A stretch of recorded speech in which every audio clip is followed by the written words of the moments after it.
Hey, hi. Have you seen this type of program? If you are a working professional, I'm pretty much sure you are aware of this type of programs where your program is suddenly stopped working. It went to frozen mode. And when you are checking the console, there is nothing. There is no error, there is no crash reports, and you are confused why it is happening, right? So, when a particular thread is stuck in concurrency world, right? So, it is a mystery. Why it is a mystery? Because you don't know whether it is blocked waiting for something or it is in sleeping mode, right? So it is that moment when you need to shift your focus from the code to stages of a Java thread. So today we are going to break down 6 life cycle stages of a Java thread so that you can exactly know when your program is dying, that what is the reason behind that. Okay, so let me quickly move to the different stages of a thread that is mentioned as new, runnable, block, time waiting, and termination. What is new? New means when a thread is allocated with some memory. When you use new keyword, that means that particular thread is in new state. Then when you do thread dot start, when you call the start method on a thread, then it went to runnable state where it is waiting to run and waiting to be picked up by CPU for its execution. Okay.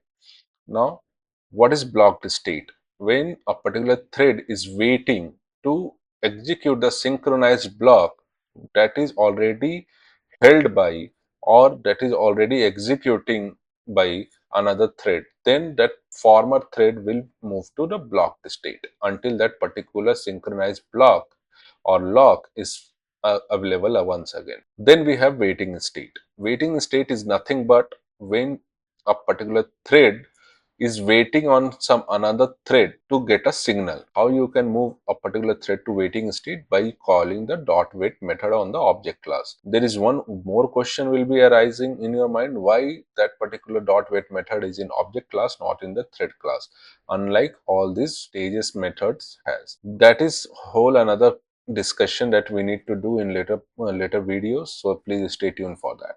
Then we move to timed waiting. What is timed waiting? This is nothing but you are waiting on something but with a time limitation. If that time is expired, then a particular thread is wakes up by the OS one, right? So here a particular thread wakes up by the another thread, and here the thread is awakened by either another thread or OS. Okay, based on whichever notify this particular thread first, whether a timer or a notify call. So you can move a particular thread to timed waiting state using dot sleep method or a parameterized wait method with time. Okay, then termination state, where termination state is nothing but a particular thread is done with its execution, and so that you can never restart a dead thread. Now, I have written one small program for you to visualize how a particular thread is moved to different life cycle stages. Okay. So for that, let's quickly jump to the IDE. This is the particular program where I written new keyword, where I use sleep method, wait method, then I use synchronize keyword, then I use join method. What is join method is doing here? Join method is one another method which moves particular thread to waiting state. It is just that here we are waiting for T1 to done with its execution so that we can capture the terminated state of it. Okay. For that purpose, I added T1.join. Cool. So let me quickly just run this program and show you its thread states to be printed in console. If you see, T1 moves to new, then runnable, then timed waiting, then block, then waiting, then terminated, right? So this is the way you can capture particular thread states, and you should be aware of thread states, and you should be aware that which method is causing a thread to move to which life cycle stage. So cool. Now you know the anatomy, right? Anatomy of life cycle stages of a Java thread. Now, do you know what is the difference between sleep method and wait method?